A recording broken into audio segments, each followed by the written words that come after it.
My name is Bill Payne. I'm an engineer by training and an entrepreneur. I had my own company many years ago, which I sold to the DuPont company, and I've been an angel investor since 1980.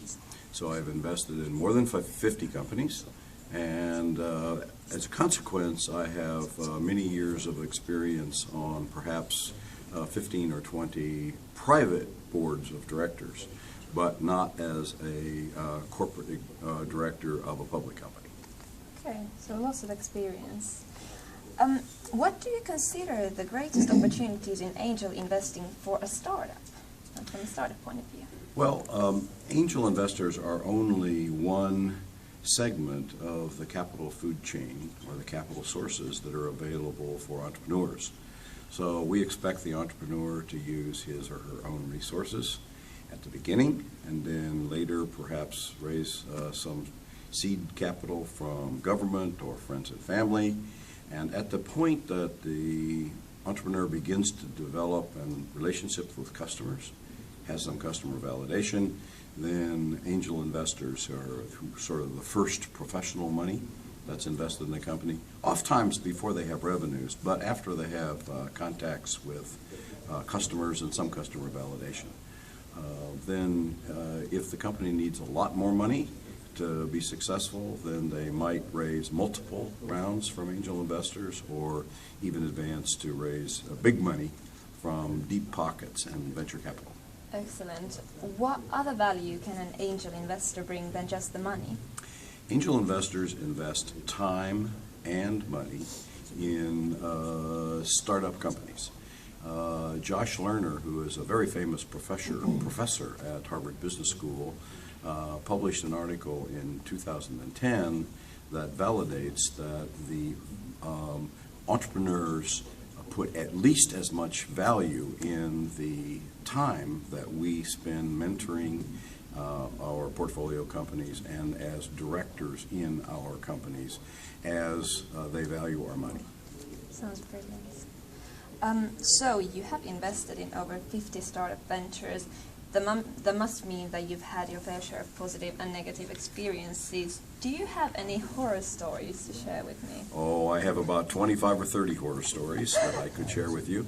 Yes, I have invested in more than 50 companies, and about 25 or 30 of those companies have been total failures where I didn't get my capital back. So it's a very high risk asset class. Usually when companies fail, it's because the management team fails to execute. The popular press would have you believe there's a shortage of capital for startup companies, but in fact, the real shortage is in teams that are able to execute against the plan. So the operative side is really, really important. Critical. Thank you. What best practices in angel investing would you wish to see Finnish investors adapting from the States within the next years? Well, there are a lot of angel investors in Finland, and there are a lot of good quality startup companies. I think the angel investors need to form smaller syndicates, smaller being 50 or 60, maybe even as small as 30 syndicates, and work together to do due diligence, to provide deal flow for their members, and then to mentor companies after they've invested.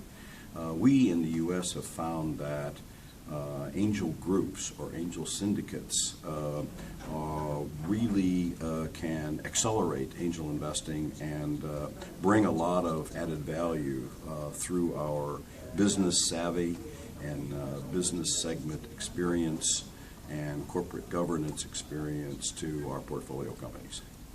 Sounds great, thank you.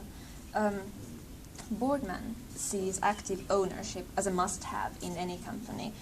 What is the role of a business angel as an owner in a startup, and how structured is the ownership in a rapidly growing startup anyway? When angels invest in new companies, one of the terms of the investment agreements is what the makeup of the new board of directors will be.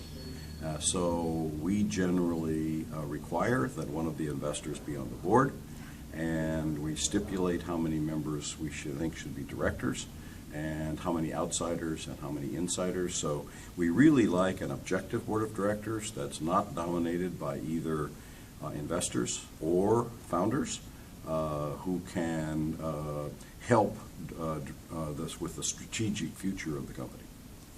Sounds very professional. To encourage our emerging business angels in Finland, please give us 3 reasons for one to become a business angel. Oh, okay. So if you are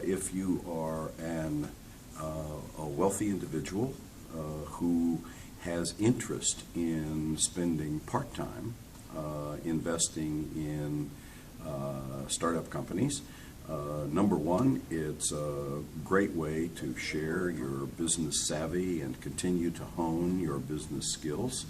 Number two, many of us engage in angel investing because it's sort of give back.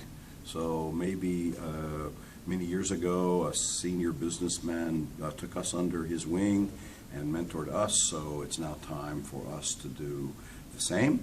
And frankly, some of us are married to delightful spouses who say, we're married for better or for worse, but not for lunch. So after you're retired, please don't stick around the house all the time. Thank you very much. My pleasure. Thank you for having me.